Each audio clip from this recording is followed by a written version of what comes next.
Marge, thank you at hindi na kayo aalis ni Jasmine. Huwag kang magpasalamat. I'm not doing this for you. Ginagawa ko to para kay Jasmine. Baka fragile ng anak natin. Hindi na niya kinakaya yung chemo.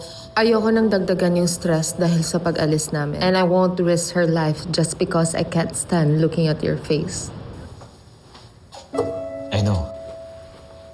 At hindi ako titigil hanggat hindi ako nakakabawi sa'yo. At gagawin ko lahat para maging deserving ako sa second chance mo. Stop it. Don't talk about second chances. And lilinawin ko lang to sa'yo. Titira tayo sa isang bahay, pero don't expect me to be your wife. Nothing has changed. Hinding-hindi na kitang mapapatawad, Paolo. Kahit luluhod ka pa sa harapan ko gabi-gabi, hindi na mababalik ang dati. I am staying here for our daughter's survival. And as far as I know, and I'm concerned, patay na yung marriage natin. So don't hope for happy ending dahil wala na yun.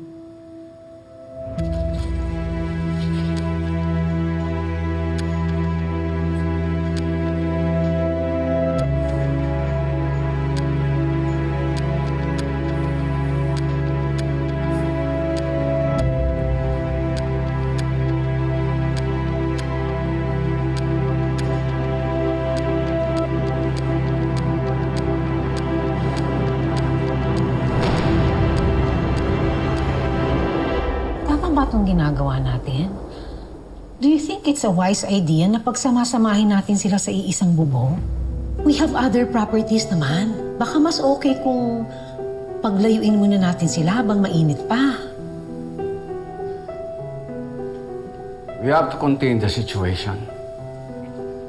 Mas mahirap kung tuloy ng kwento kung magkakahiwalay sila. Magkakaroon ng iba-ibang bersyon. Labo-labo. At doon na nagsisimula ang pagkawasak natin. Pero sira na tayo, Greg. Pinagpipiestahan na tayo sa social media. Wasak na ang reputasyon natin. Wasak na ang pangalan natin. Exactly. At alam mo ba kung bakit? Dahil sa'yo. Hinayaan kong kontrolin mo ako. After I cheated with Evelyn, nadiskaril ako for a time.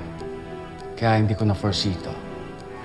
I could have prevented this, but I won't let that happen again. Ngayong sira na tayo, wala ka nang panakot sa akin. Hindi mo na ako kayang i-hostage gamit ang reputasyong wala na.